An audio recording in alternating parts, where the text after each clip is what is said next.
നിങ്ങൾക്കറിയാമോ നമ്മുടെ ഹംസക്കാൻ്റെ പേരുള്ള ഒരു ആറുണ്ടെന്ന്? ആറെന്ന് പറഞ്ഞാൽ നല്ലൊരു ഒന്നാന്തരം നദി. ഹംസക്ക എന്ന് പറഞ്ഞാൽ നമ്മുടെ സാക്ഷാൽ കോഴിക്കോട്ടുകാരൻ വലിയ മണ്ണത്താൽ ഹംസ. നദി പക്ഷേ ഈ കേരളത്തിലൊന്നുമല്ല കേട്ടോ, സംഭവം അങ്ങ് ബ്രസീലിലാണ്. അവിടെ ചെന്നാലും ഹംസക്കാൻ്റെ ആറിനെ ഒന്ന് കാണാൻ നമുക്ക് സാധിക്കില്ല. കാരണം നമ്മുടെ ഹംസക്കാൻ്റെ പേരിലുള്ള നദി അങ്ങ് ഭൂമിക്കടിയിലൂടെയാണ് ഒഴുകുന്നത്. അതെ, ബ്രസീലിലെ ആൻഡീസ് പർവ്വതനിരകൾക്ക് കീഴിലുള്ള ഏക്കർ മേഖലയിൽ നിന്ന് ആരംഭിച്ച് സോളിമോസ്, ആമസോണസ്, മരാജോ നദീതടങ്ങളിലൂടെ ഒഴുകി അറ്റ്ലാന്റിക് സമുദ്രത്തിൻ്റെ ആഴങ്ങളിലേക്ക് നേരിട്ട് ഒഴുകുന്നതാണ് ഈ ഹംസ നദി. ആമസോൺ നദിയോളം നീളമുള്ള, എന്നാൽ ആമസോണിനും 4000 മീറ്ററോളം ആഴത്തിലൊഴുകുന്ന ഈ ജലയാത്രയ്ക്ക് പക്ഷേ ആമസോൺ നദിയേക്കാൾ 100 മടങ്ങ് വീതിയുണ്ട്. ആമസോൺ നദിയുടെ ആഴങ്ങളിൽ നിന്നും കിലോമീറ്ററുകൾക്കും അടിയിലൂടെ ഒഴുകുന്ന ഈ നദിയുടെ ചരിത്രം ആരംഭിക്കുന്നത് നമ്മുടെ കൊച്ചു കേരളത്തിൽ നിന്നാണ്.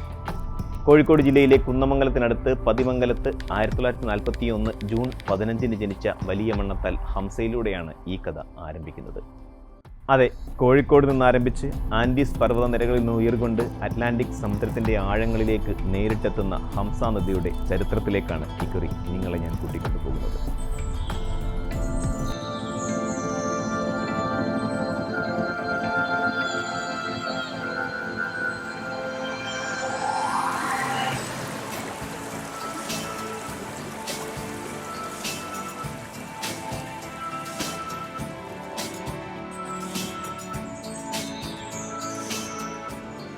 വലിയ മണ്ണത്താൽ ഹംസ ജനിച്ചത് 1941 ജൂൺ 15 ഞാൻ പറഞ്ഞല്ലോ.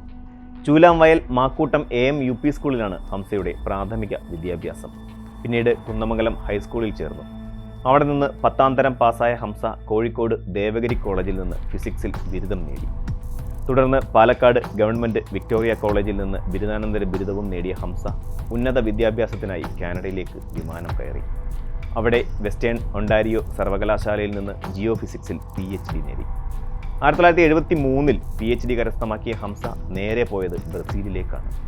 1974 മുതൽ 1981 വരെ സാവോപോളോ സർവകലാശാലയിൽ അസോസിയേറ്റ് പ്രൊഫസറായും 1982 മുതൽ 1993 വരെ ഇൻസ്റ്റിറ്റ്യൂട്ട് ഓഫ് ടെക്നോളജി റിസർച്ചിൽ റിസർച്ച് സൂപ്പർവൈസറായും ഹംസ സേവനമനുഷ്ഠിച്ചു.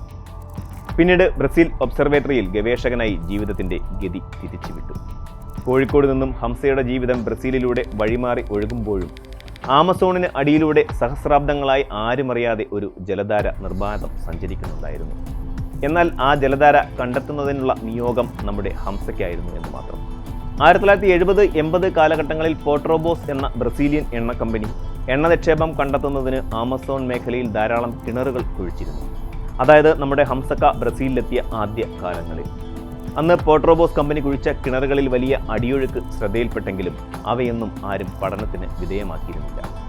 ഹംസയുടെ കീഴിൽ PhDക്ക് സഹായത്തിനായി എത്തിയ ഗവേഷക വിദ്യാർത്ഥികളാണ് ആരും ഗവനിക്കാതിരുന്ന ഇത്തരമൊരു ഡേറ്റ ഹംസയ്ക്ക് കൈമാറുന്നത്. പിന്നീട് ഹംസയും വിദ്യാർത്ഥികളും നദിക്ക് പിന്നാലെയായി. വർഷങ്ങൾക്ക് ശേഷം അവിടെ ഗവേഷണങ്ങളും പഠനങ്ങളും നടന്നു. ഹംസയും സഹപ്രവർത്തക എലിസബത്ത് തവാരസ് പിമെന്റലും ചേർന്ന് ഈ കിണറുകളിലെ അടിയൊഴുക്കിന്റെ കാരണം തേടി നടത്തിയ ഗവേഷണം ചെന്നെത്തിയത് ഭൂമിക്കടിയിലൂടെ ഒഴുകുന്ന ഒരു മഹാനദിയിലേക്കാണ്. 2011 ആമസോൺ നദിയുടെ അതേ ഗതിയിലൂടെ ഒഴുകുന്ന ഒരു ഭൂഗർഭ നദിയുണ്ടെന്ന് ഹംസയും എലിസബത്ത് തവാരസ് പിമെന്റലും കണ്ടെത്തിയത്. നിരന്തരമായ നിരീക്ഷണങ്ങളുടെയും പഠനങ്ങളുടെയും അടിസ്ഥാനത്തിൽ 2011 തന്നെ നദിയെക്കുറിച്ചുള്ള വിവരങ്ങളെല്ലാം ഹംസ പുറത്തുവിട്ടു. അമേരിക്കൻ സയൻസ് ജേണലിൽ അന്നത് വലിയ വാർത്തയുമായിരുന്നു. ബ്രസീലിയൻ സർക്കാരും ഹംസയുടെ നേട്ടത്തെ അംഗീകരിച്ചു. അങ്ങനെ ബ്രസീലിലെ നാഷണൽ ഒബ്സർവേറ്ററി ആ ജലപ്രവാഹത്തെ റിയോ ഹംസ എന്ന് വിളിച്ചു. പച്ച മലയാളത്തിൽ പറഞ്ഞാൽ ഹംസ നദി, ഇനിയും മലയാളീകരിച്ചാൽ ഹംസയാറ്, കോഴിക്കോടൻ ഭാഷയിൽ ഹംസക്കാൻ്റെ പുഴ. ആമസോണും ഹംസയും പടിഞ്ഞാറ് നിന്ന് കിഴക്കോട്ടാണ് ഒഴുകുന്നത്.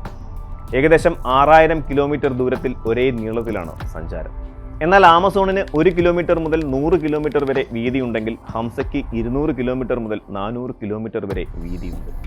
വീതിയുടെ കാര്യത്തിൽ ഹംസ കേമനാണെങ്കിലും വേഗതയുടെ കാര്യത്തിൽ ആമസോൺ നദിയാണ് കേമൻ കേട്ടോ. എന്നുവെച്ചാൽ ഹംസ നദിയേക്കാൾ വളരെ വേഗത്തിൽ ആമസോൺ ഒഴുകുന്നു എന്നർത്ഥം. സെക്കൻഡിൽ 5 മീറ്റർ വരെ വേഗതയിൽ ഏകദേശം 1,33,000 ഘനയടി വെള്ളം ആമസോണിലൂടെ ഒഴുകുന്നുണ്ട്. ഹംസ നദിയാകട്ടെ സെക്കൻഡിൽ ഏകദേശം 3900 ഘനയടി വെള്ളം മണിക്കൂറിൽ 1 മില്ലിമീറ്ററിൽ താഴെ വേഗതയിലാണ് നീക്കുന്നത്. ഒഴുക്കിൻ്റെ വേഗത കുറവായതുകൊണ്ട് തന്നെ ഔദ്യോഗികമായി ഹംസ നദിയെ ഭൂഗർഭ നദിയായി കണക്കാക്കിയിട്ടില്ല. എങ്കിലും ബ്രസീലുകാർക്ക് ഈ ജലസാന്നിധ്യം റിയോ ഹംസ അഥവാ നമ്മുടെ ഹംസക്കാൻ്റെ പുഴ തന്നെയാണ്.